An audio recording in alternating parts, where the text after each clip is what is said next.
Halo, Assalamualaikum semuanya. Hari ini kita sudah mulai pada materi karakteristik dan ragam siswa ya. Minggu lalu sudah saya jelaskan kan pembagian tugas individunya. Sekarang siapa yang mau menjelaskan duluan? Saya, Bu. Baik, Ayu bakal ngejelasin tentang apa hari ini? Karakteristik belajar, Bu. Oh, baik, boleh. Berarti Ayu bisa menjelaskan dari tempat duduknya saja ya. Assalamualaikum warahmatullahi wabarakatuh. Saya akan menjelaskan tentang karakteristik belajar. Di antara ciri-ciri perubahan khas yang menjadi karakteristik perilaku belajar yang terpenting adalah satu, perubahan itu intensional, perubahan itu positif dan aktif, dan perubahan itu efektif dan fungsional. Perubahan intensional merupakan usaha sadar dan disengaja dari individu yang bersangkutan. Peserta didik menyadari akan adanya perubahan yang dialami atau sekurang-kurangnya ia merasakan adanya perubahan dalam dirinya. Contoh, mahasiswa yang sedang belajar psikologi pendidikan. Dia menyadari bahwa sedang berusaha mempelajari psikologi pendidikan.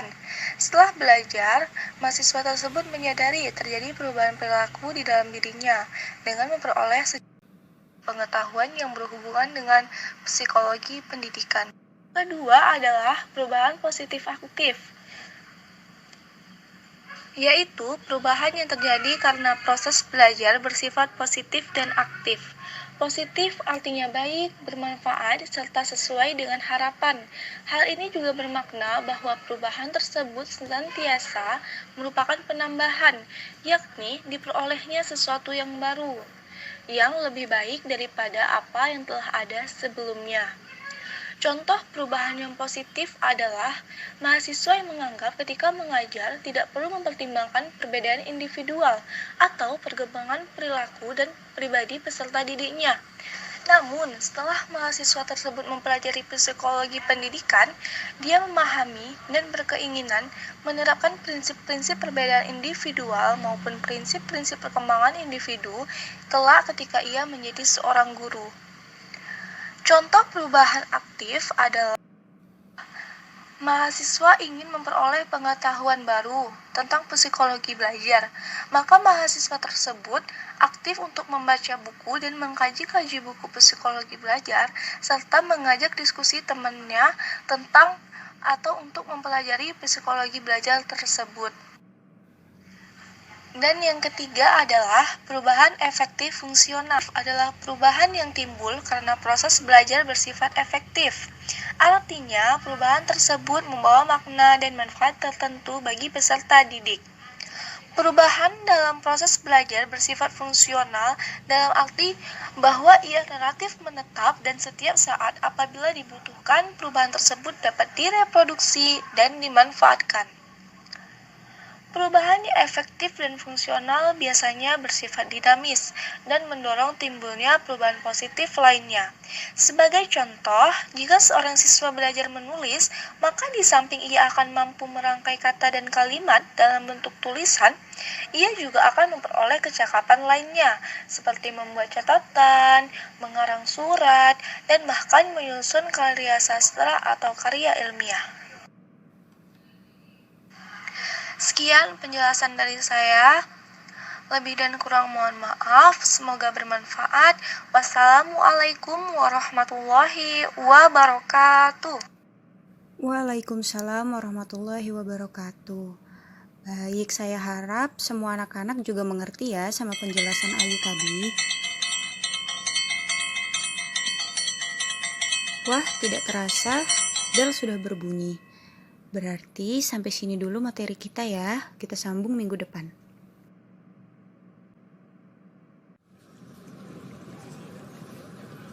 Irfan, Iya, kenapa Ran? aku mau tanya, kemarin kalian belajar psikologi belajar ngebahas tentang apa? Oh, kemarin itu kami ngebahas tentang karakteristik dan ragam belajar. Terus disuruh ngejelasin satu-satu gitu. Kenapa emang Ran? Tolong dong jelasin ke aku tentang manifestasi perilaku belajar. Soalnya, tadi aku baru belajar tentang materi yang ragam belajar. Oh itu, jadi gini ya, aku jelasin. Manifestasi perilaku belajar itu ada banyak, ada beberapa, dibagi lagi dia. Ini kamu catat biar nanti nggak lupa lagi.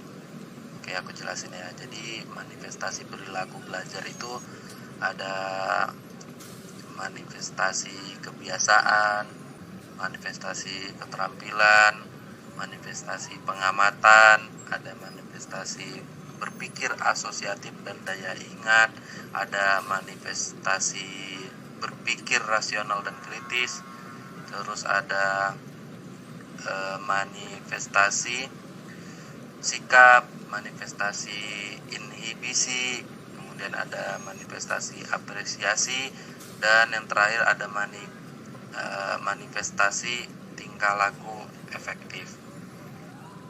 Jadi apa tuh manifestasi kebiasaan yang pertama tadi? Nah, catat juga nih ya.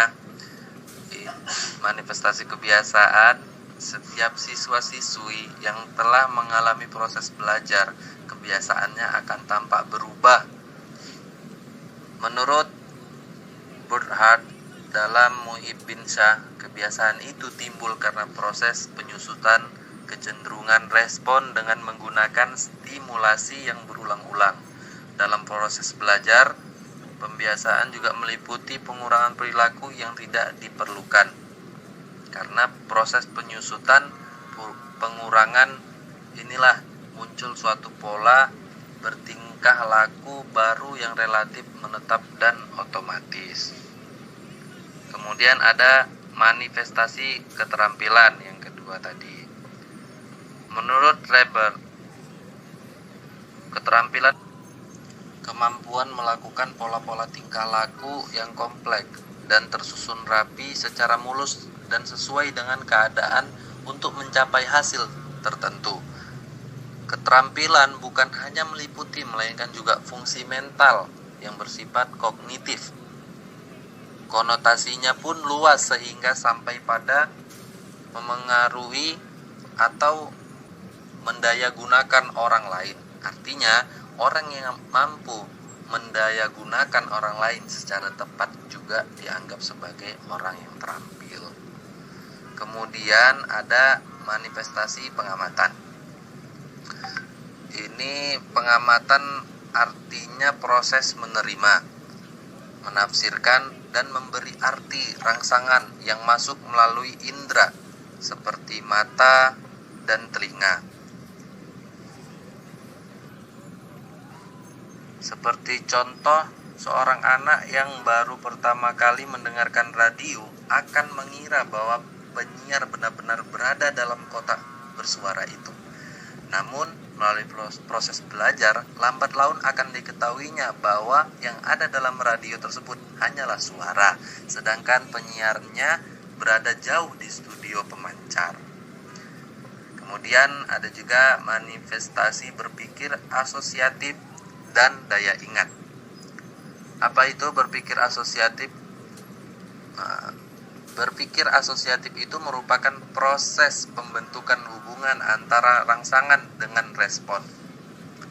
Dalam hal ini perlu dicatat bahwa kemampuan siswa untuk melakukan hubungan asosiatif yang benar amat dipengaruhi oleh tingkat pengertian atau pengetahuan yang diperoleh dari hasil belajar. Di samping itu, daya ingat pun merupakan perwujudan belajar, sebab daya ingat merupakan unsur pokok dalam berpikir asosiatif. Jadi, siswa-siswi yang telah mengalami proses belajar akan ditandai dengan bertambahnya simpanan materi atau pengetahuan dan pengertian dalam memori, serta meningkatnya kemampuan menghubungkan materi tersebut dengan situasi atau stimulus yang ia hadapi. Kemudian ada manifestasi berpikir rasional dan kritis. Berpikir rasional dan kritis adalah perwujudan perilaku belajar. Siswa dituntut menggunakan strategi kognitif tertentu yang tepat untuk menguji keandalan gagasan pemecahan masalah dan mengatasi kesalahan atau kekurangan. Ribet. Kemudian di sini ada manifestasi sikap. Dalam arti yang sempit, sikap adalah pandangan atau kecenderungan mental. Menurut Bruno, dalam Muhyiddin Shah, sikap atau attitude adalah kecenderungan yang relatif, menetap untuk bereaksi dengan cara baik atau buruk terhadap orang atau barang tertentu. Kemudian ada manifestasi inhibisi.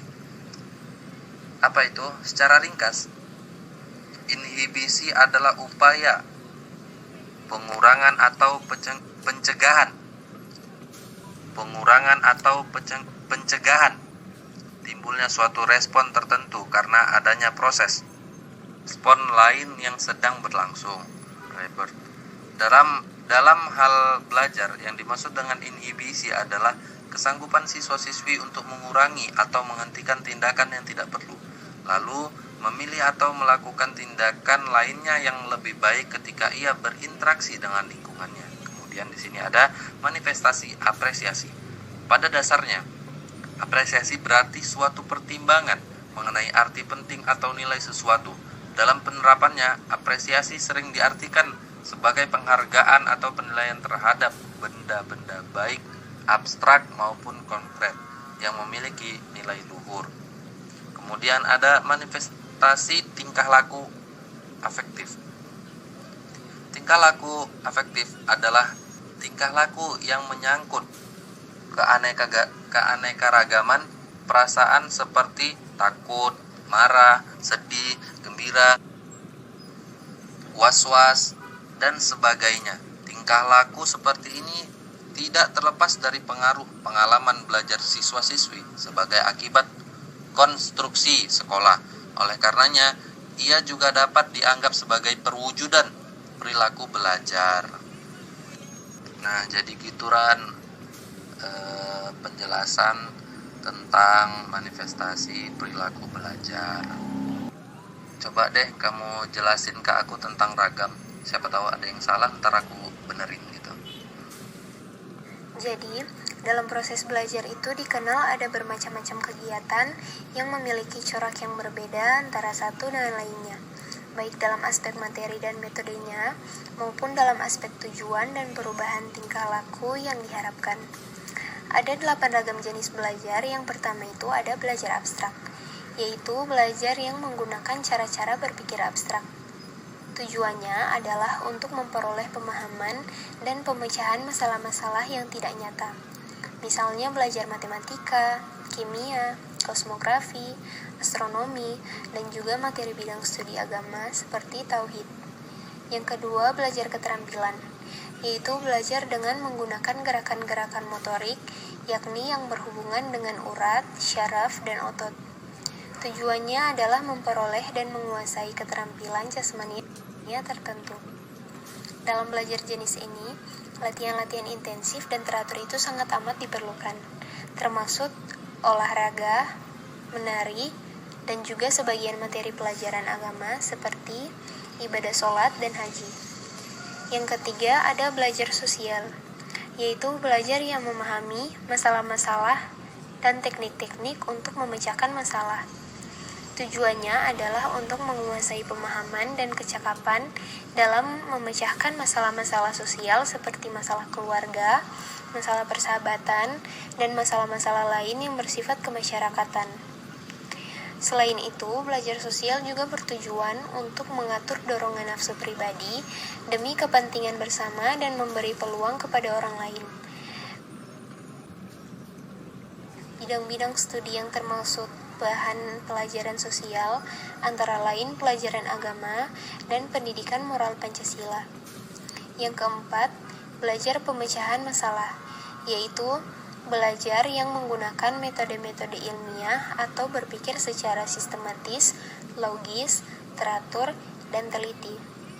Tujuannya adalah untuk memperoleh kemampuan dan kecakapan kognitif untuk memecahkan masalah secara rasional, lugas, dan tuntas.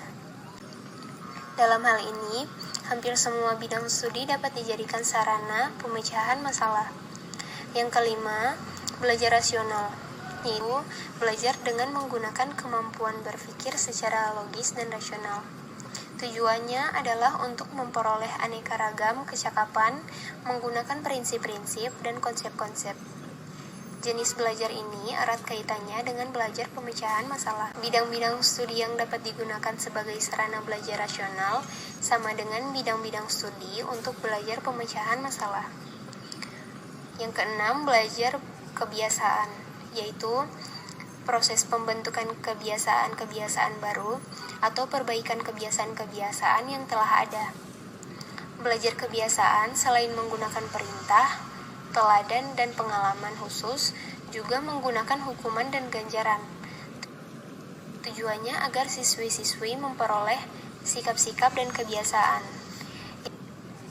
Yang ketujuh, belajar apresiasi, yaitu belajar mempertimbangkan arti penting atau nilai suatu objek.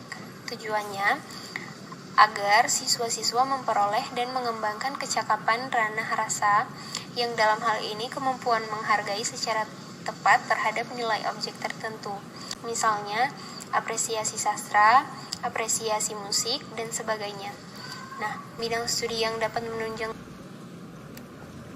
tercapainya tujuan belajar apresiasi antara lain bahasa dan sastra, kerajinan tangan, kesenian, menggambar, hingga baca tulis Al-Quran. Terakhir, belajar pengetahuan, yaitu belajar dengan cara melakukan penyelidikan mendalam terhadap objek pengetahuan tertentu. Tujuan belajar pengetahuan ialah agar siswa memperoleh atau menambah informasi dan pemahaman terhadap pengetahuan tertentu yang biasanya itu lebih rumit dan memerlukan kiat khusus dalam mempelajarinya. Misalnya, dengan menggunakan alat laboratorium dan penelitian lapangan. Contohnya itu kegiatan siswa-siswi dalam bidang studi fisika dan biologi. Nah, itu kamu udah hafal. Siap maju lah ya nanti. Oke deh, makasih ya Irfan. Sama-sama Rani.